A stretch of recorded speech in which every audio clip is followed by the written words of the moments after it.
이사야서 49장 14절에서 21절까지 말씀을 공독해 드리겠습니다. 오직 시온이 이르기를 여호와께서 나를 버리시며 주께서 나를 잊으셨다 하였거니와 여인이 어찌 그 젖먹는 자식을 잊겠으며 자기 태에서 난 아들을 긍휼히 여기지 않겠느냐.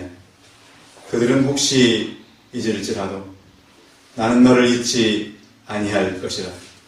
내가 너를 내 손바닥에 새겼고 너의 성벽이 항상 내 앞에 있나니 내 자녀들은 빨리 걸으며 너를 헐며 너를 황폐하게 하던 자들은 너를 떠나가리라. 내 눈을 들어 사방을 보라. 그들이 다 모여 내게로 오느니라. 나 여호와가 이르노라.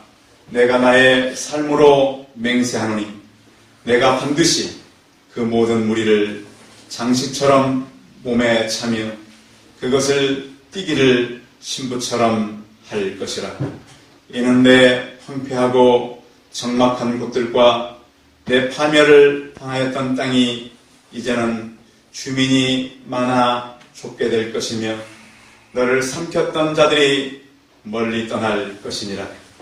자식을 잃었을 때에 낳은 자녀가 후일에 내 귀에 말하기를 이곳이 내게 좁으니 넓혀서 내가 거주하게 하라 하리니 그때 내가 내 마음에 이르기를 누가 나를 위하여 이들을 낳았는고 나는 자녀를 잃고 외로워졌으며 사로잡혀 유리하였거늘 이들은 누가 양육하였는고 나는 홀로 남았거늘 이들은 어디서 생겼는고 하리라.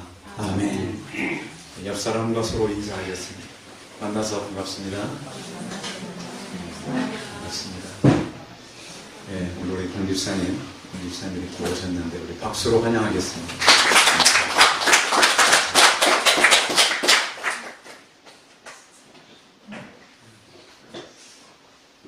날씨가 좀 싸늘하긴 하지만 또 이번 주간 또 명절도 맞이하고 그러는데요.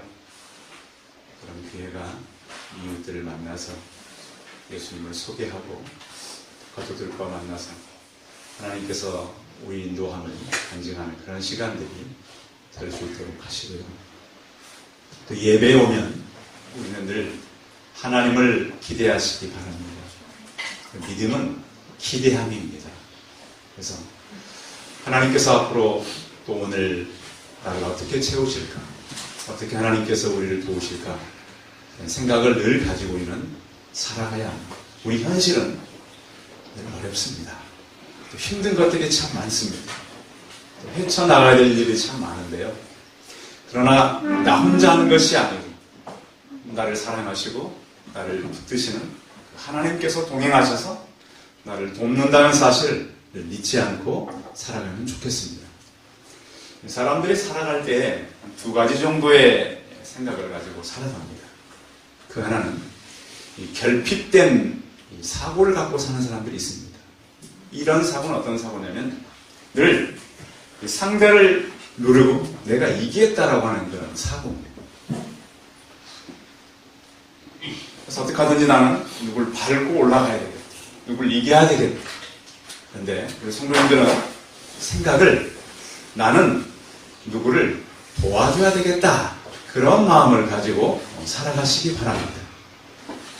그럴 때 하나님께서는 우리를 도우실 뿐만 아니라 우리를 하나님께서 인도하셔서 나를 통해서 더 많은 사람을 풍요롭게 하는 것입니다. 그리고 또한 그 사고는 어떤 사고냐면 풍요의 사고인 것이죠. 어떻게 하든지 내가 다른 사람들을 도와야 되겠다. 또 나 때문에 다른 사람을 출세시켜야 되겠다. 근데 성경의 정신은 하나님께서 이 땅에 오셔서 내가 온 것은 양으로 생명을 얻고 더 풍성히 얻게 하기 위해서 주님께서 온 것입니다. 우리가 너무 교회 안에서도 경쟁을 배우거나 내가 다른 사람을 이기고 그를 밟고 일어서겠다는 그런 그 잘못된, 결핍된 그런 마음들이 없기를 바랍니다. 고대 그리스 시절에는 스파르타라고 하는 강한 군대가 있었습니다. 스파르타 이 사람들은 굉장히 강했는데 많은 사람들의 또한 존경도 받았습니다. 그리고 또 이 스파르타 사람들의 이 강함은 무엇 때문에 강했는가 하면 그들은 창끝이 강해서 강한 게 아니었습니다. 스파르타는 방패가 강했습니다. 혹시 300이라고 하는 그 영화도 나오고 그랬었는데요. 스파르타 군인들은 이 머리에 쓰는 투구리를 잃거나 이 가슴에 두르는 흉패를 잃어버리는 것은 별로 이렇게 크게 생각지 않았습니다. 그런데 전쟁하는 군사가 방패를 잃어버렸을 때는 시민권을 박탈했습니다. 뭘 잃었을 때? 방패. 그러니까 전쟁에 나갈 때 스파르타 군인들에게는 방패가 그렇게 중요했습니다. 이 방패는 자기만 막는 것이 아니고 또 다른 사람을 같이 막는 유일한 도구였기 때문입니다. 저는 교회도 그런 정신이 필요하다고 생각합니다. 믿음의 방패가 없이는 절대 교회는 이 전쟁에서 이길 수가 없습니다. 교회는 우리 육체만 위해서 사는 것이 아니고 영적 전쟁을 한 곳입니다. 그래서 믿음의 방패가 없이는 절대 세상과 마귀와 육체를 이길 수가 없는 것이죠. 오늘은 우리의 믿음이 하나님의 사랑을 얼마나 확신하고 살아가느냐를 같이 나누려고 합니다. 이스라엘은 그들이 없어서 절대 망한 것 아닙니다.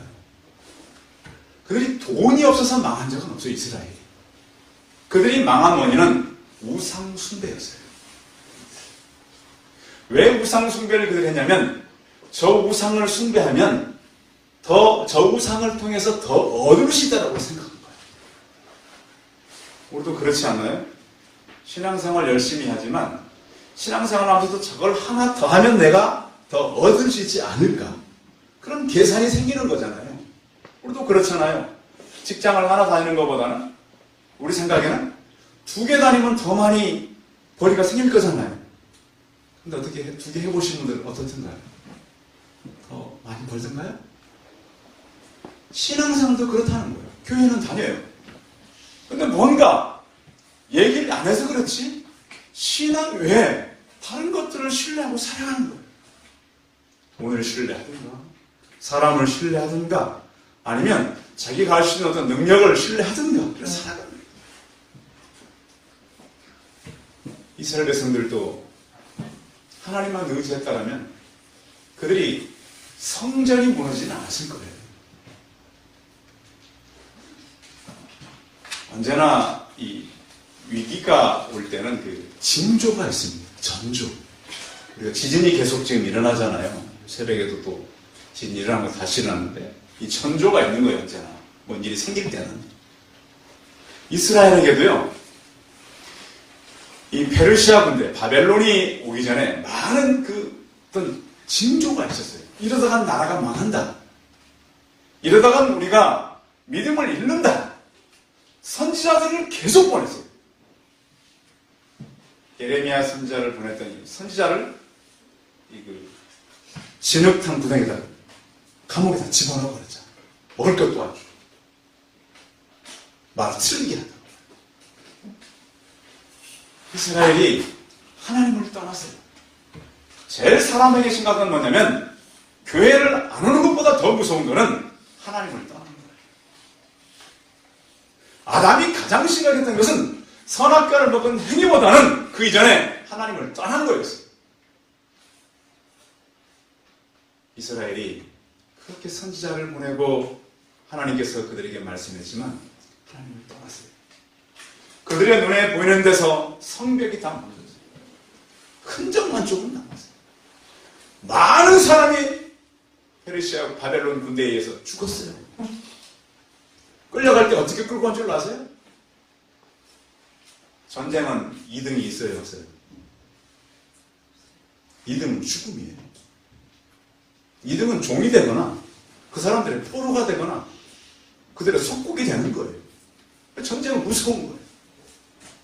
전쟁에 져가지고 이스라엘 백성들이 얼마나 비참하게 죽었는지 몰라요. 불필요한 노인들이나 또 그들에게서 생산성이 없는 어린 아이들은 다 다리를 잡아서 이렇게 나무에 때리거나 돌에 때려 죽어요. 포로들을 그냥 끌고 가지 않았어요. 코에다 다 낚시 끼워서 끌고 갔어요. 이 사람을 끌고 간 게 아니에요. 그렇게 찬연하게 끌고 갔어요. 성벽이 무너지지 않는다고. 이 샬롬의 성에 평화가 무너지지 않는다고. 그렇게 얘기했어요. 평강은 절대 무너지지 않는다. 이건 다 무너져. 그들이 멀쩡하게 바벨론 포로가 된 사람이 별로 없어요. 부러지거나 다치거나 겨우겨우 끌려갔어요. 거기서 갔는데 이사야 선지자를 통해서 하나님이 하시는 말씀이 오늘 본문이 같이 한번 다시 읽어봐요. 14절 시작. 오직 시온이 이르기를 여호와께서 나를 버리시며 주께서 나를 잊었다 하였더라.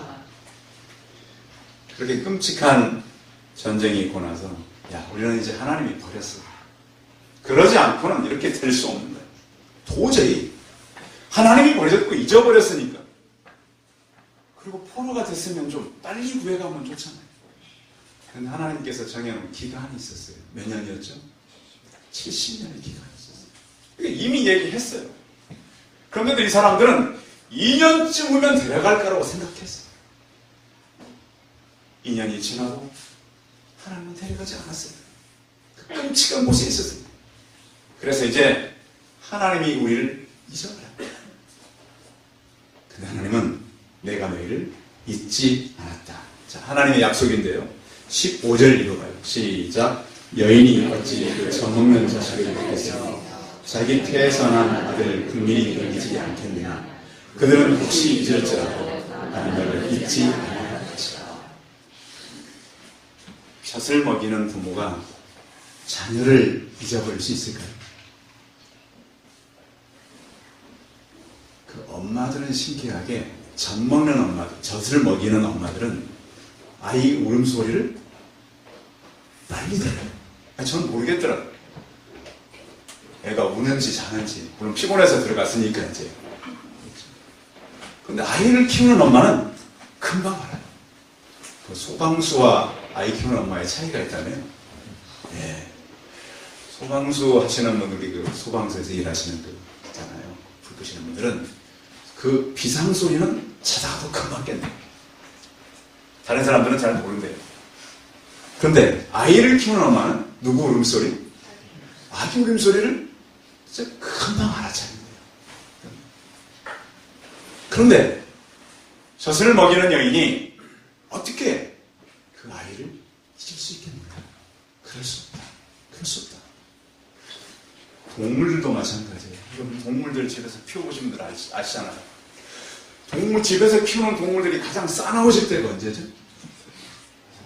그렇죠. 우리 장모님 잘 아시네요. 새끼 낳았을 때. 저희 강아지 키웠잖아요, 어릴 때. 저랑 친했어요. 늘 학교 갔다 오면 이렇게. 그래서 어느 날 학교 갔다 왔는데, 갔더니 막 저를 보더니 전혀 딴 사람 보는 것처럼 하더라고요. 제가 왜 저래? 아버지 그러셨어요. 짐승도 새끼를 낳으면 자기 새끼 이렇게 건들까봐 이렇게 싸나워지는 거다. 그럼 마찬가지예요. 사람도 그렇고, 짐승도 그런 거예요. 그런데 부모도 낳은 자식을 젖을 먹이는 잊어버리지 않으면 내가 널 잊어버려. 이 말이 잘 이해가 안 가니까 하나님께서 좀 더 구체적으로 설명하셨어요. 구체적으로 뭐라고 설명하냐면 16절 같이 읽어봅니다. 16절 시작. 내가 너를 손바닥에 새겼고 너희 성벽이 항상 내 앞에 있나니. 하나님께서 이제 백성들이 하도 잊어버리니까 우리가 잊어버릴 때는 몇 가지 이유가 있잖아요. 마귀가 하나님을 잊어버리도록 이끌든가 아니면 우리 어떤 기억력이 좀 우리의 믿음의 지식이 약해서 하나님을 잊어버리는 것. 또 하나는 우리의 강한 주장 때문에 하나님을 잊어버릴 수도 있어요.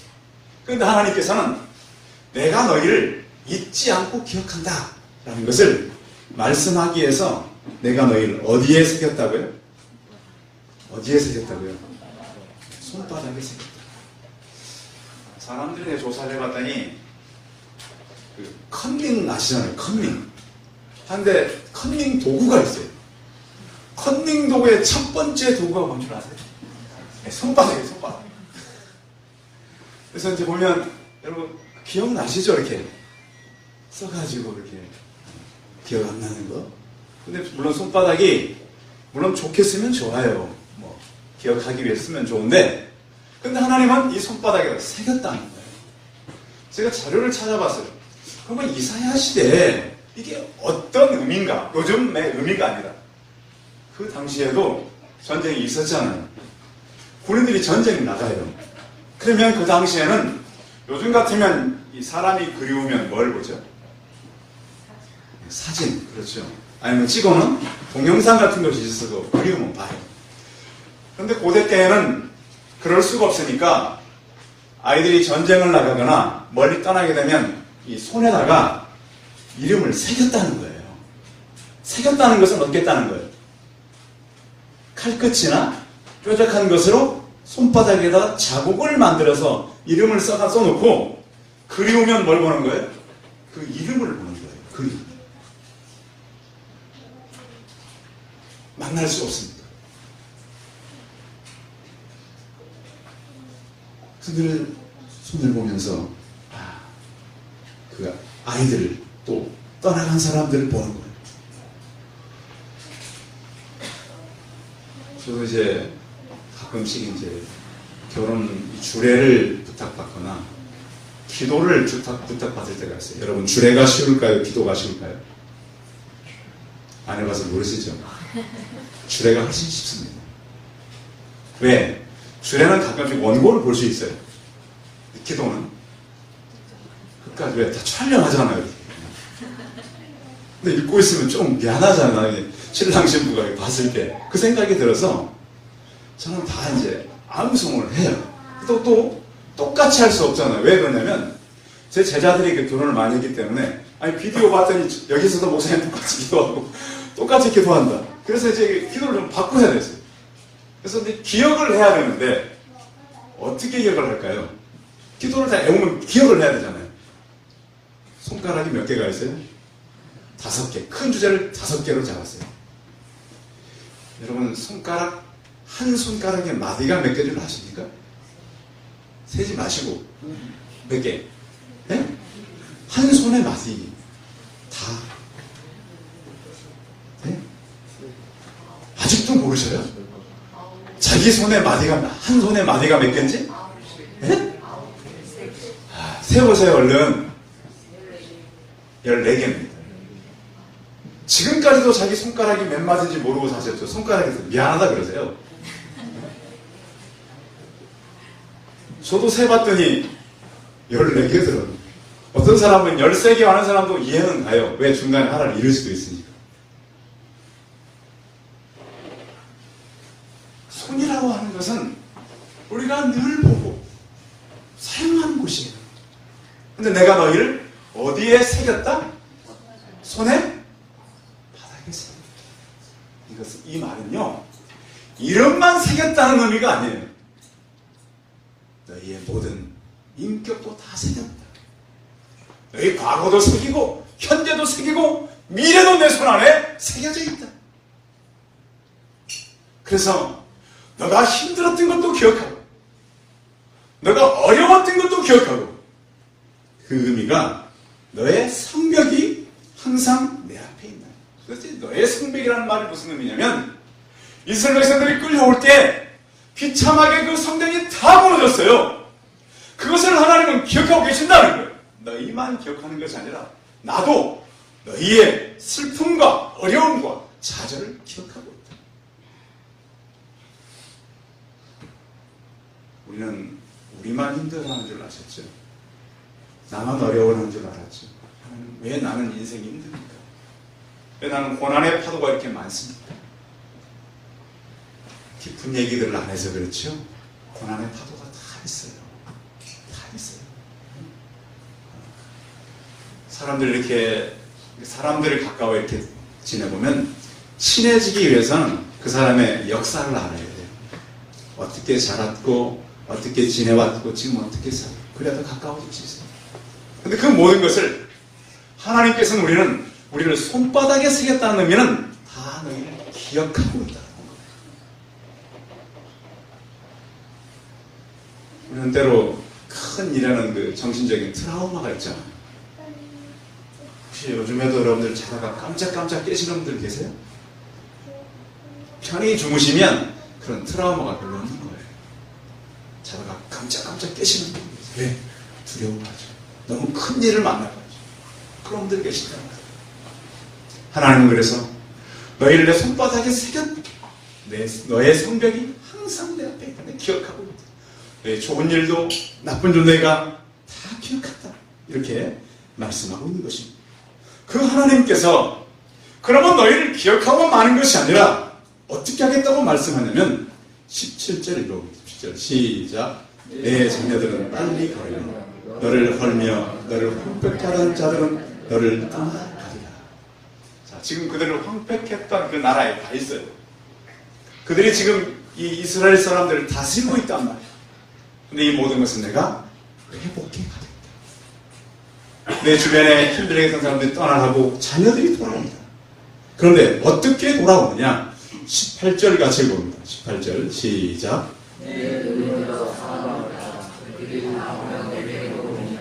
나 여호와가 이르노라. 내가 나의 삶으로 맹세하니 내가 반드시 그 모든 무리를 장식처럼 몸에 차며 그것을 뛰기를 신부처럼 할 것이다. 아멘. 이 약해지고 좌절한 그들에게 사방을 둘러봐라. 그런데 이 표현은 창세기에도 누군가를 찾아와 가지고 사방을 둘러보라고 한 사람이 있었어요. 그렇습니다. 창세기 13장 아브라함을 찾아왔어요. 아브라함이 아버지 집을 나올 때 누구 한 사람 데리고 왔잖아요.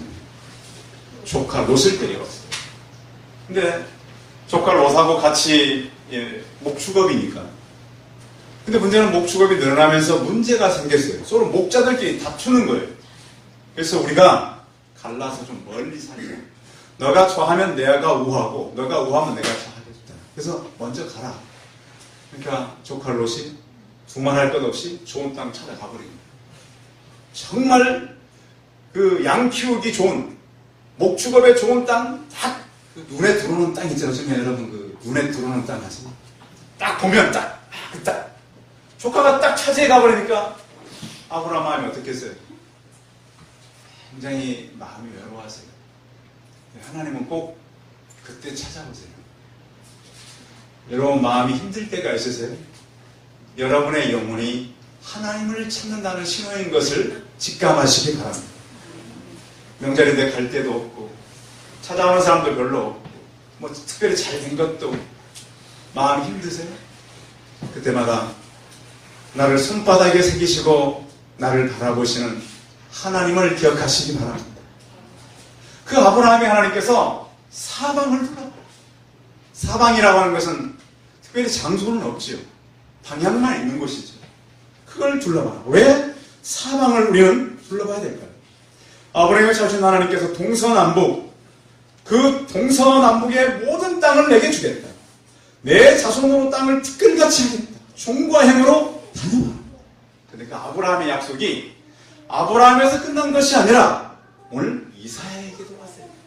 그 이사야의 약속은 또 누구에게 올까요? 우리에게 온 것을 믿음의 눈으로 바라보시기 바랍니다. 이게 믿음이에요. 하나님께서는 롯이 떠났을 때, 외로웠을 때 찾아왔고, 그 나라가 무너졌고 포로되었을 때 찾아왔고, 지금도 마찬가지. 우리 청년들은 이런 때일수록 더 하나님 의지하시고 담대히 나가시기 바랍니다. 그래서 우리가 사방을 바라보라고 하는 것은 치우치지 말라는 거예요. 치우치지 말라는 것은 어떤 사람은 나쁜 것만 보는 사람이 있어요. 왜 내 인생은 나쁜 일만 생기는가? 어떤 사람도 너무 또 좋은 것만 보는 사람이 있어요. 그렇지 말라는 거예요. 나쁜 것도 좋은 것도 같이 보고, 또 잘한 것도 못한 것도 같이 보고. 우리가 이제 이 평창 동계올림픽이 잘하는 사람만 칭찬하면 안 되잖아요. 그렇죠? 못하는 사람에게도 가서 칭찬하고 격려하고 그러는 거예요. 그런 것뿐만 아니라 우리가 바라본다라고 하는 것은 목표를 가지고 바라봐야 되는 거예요. 자, 우리가 송파동에 지금 살아요. 우리는 어떤 목표를 가지고 이 땅을 동서남북을 바라봐야 될까요? 정복의 눈을 가지고 바라봐야 돼요. 제가 참 신기한 게요. 어제 이렇게 제가 이제 그동안 설교했던 것들을 다 그냥 그 이면지로 써요, 이렇게. 근데 어제 하나를 딱 꼽았는데 2011년 첫 주 설교한 게 딱 나왔어요. 그 설교 제목이 사랑을 바라봐라. 참 신기하죠. 신기해서 그래서 참 신기하다. 그렇게 여러 장 뽑는 중에 왜 그게 있을까? 그 절망한 그들에게 찾아와서 돌아갈 수 없는 그 이스라엘을 그들은 기억하고 이제는 그들의 어떤 과거에 돼버린 그것을 생각해가는 그들에게 사랑을 둘러봐라. 다시 눈 들고 사랑을 둘러봐라. 이맘때쯤에 평창 올림픽을 하는 거는 그냥 하는 게 아니에요. 청년들 사방을 바라보시기 바랍니다. 지금 하나님께서는 이 나라를 통해서 앞으로 무슨 일을 할지를 지금 보여주고 있는 거예요. 그래서 찾아내기 바랍니다. 하나님께서는 포로된 그들에게도 사랑을 둘러봐요. 앞으로 하나님께서 할 일을 이제 사람들이 돌려올 것이다.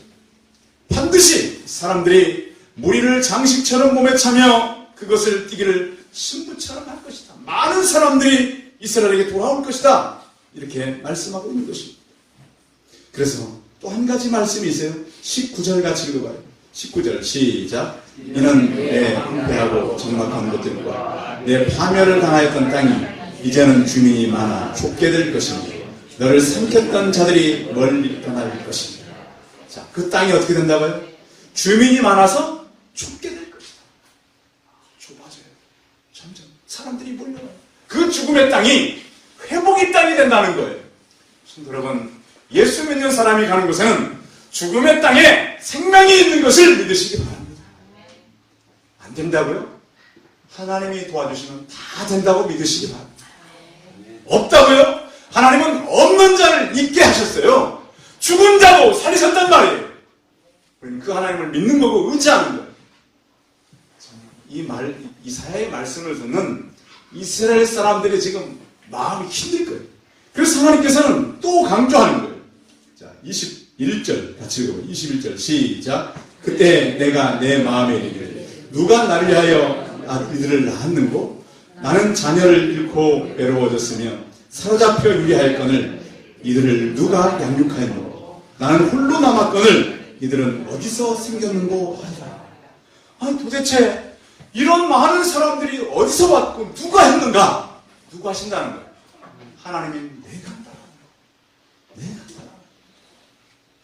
하나님은 우리를 사랑하시되 끝까지 사랑하시는 하나님. 여러분 삶에 변화가 없다고 절망하지 않기를 바랍니다. 여러분의 수입이 많지 않다고 낙심하지 않기를 바랍니다. 하나님은 우리를 통해서 새 일을 준비하시고 우리를 사랑하시기 때문에 끝까지 우리를 붙드실 것입니다. 성경에 보면 하나님 앞에서 크게 쓰임받고 절망했던 선지자 한 사람이 있어요. 엘리야예요. 거의 850대 1로 싸우고서 한 여자가 죽인다 그러니까 놀래가지고 숨습니다. 하나님께서는 그를 찾아오셔서 내가 바알에게 무릎 꿇지 않은 7,000명의 사람을 남겨둔다. 7,000이라고 하는 수는 7의 1,000은 무한대수를 그때는 말할 때 무한하게 남겨놨다. 성도 여러분, 하나님께서 함께 하시면 교회는 회복될 것입니다. 예배라고 하는 것은 우리가 그 하나님을 경험하고 그 하나님을 느끼고 그 하나님께서 나를 통해서 일하는 것을 확인하는 시간이 바로 예배 시간입니다. 세상은 우리를 절망케 합니다. 낙심케 합니다. 그러나 절망한 그들을 찾아오셔서 하나님께서는 내가 너를 잊지 않고 있다. 내가 너를 손바닥에 새겼다. 절망하지 말고 사방을 둘러봐라.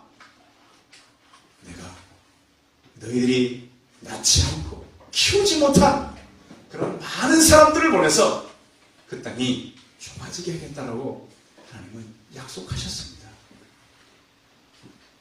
이 하나님의 사랑을 우리도 다시 깨닫고 이 약속이 우리가 살아가는 우리 인생에도 아름답게 드러나길 주님의 이름으로 축원드립니다. 기도하겠습니다. 살아계신 하나님, 이스라엘 백성들이 파괴와 죽음과 포로의 그런 삶을 살아갈 때 하나님께서는 그들을 찾아오셨습니다. 남은 것은 절망이요 미래가 어두운 그들이 내가 너희를 잊지 않았다. 내가 너희를 손바닥에 새겼다. 너의 성벽이 항상 내 앞에 있고 사방을 둘러보라고 말씀하셨습니다. 그래서 하나님, 이제 주님께서 그들의 땅이 비좁고 많은 사람들이 그들을 향해 돌아올 것이라고 약속하였습니다. 하나님 아버지, 우리는 이 하나님을 신뢰하고 믿습니다. 우리의 삶에도 오늘 말씀이 이루어지게 하여 주시옵소서. 우리가 실망과 절망과 어려움이 딸지라도 이렇게 우리를 사랑하시고 기억하시고 우리에게 소망 주신 하나님 의지하고 살아가는 우리 모두가 되게 하여 주시옵소서. 우리의 확신 속에 하나님 계심을 잊게 하시고 이 모든 일에 우리를 사랑하시는 이로 말미암아 넉넉히 이기는 우리 모두가 되게 하여 주시옵소서. 주 예수 그리스도의 이름으로 기도하였습니다. 아멘.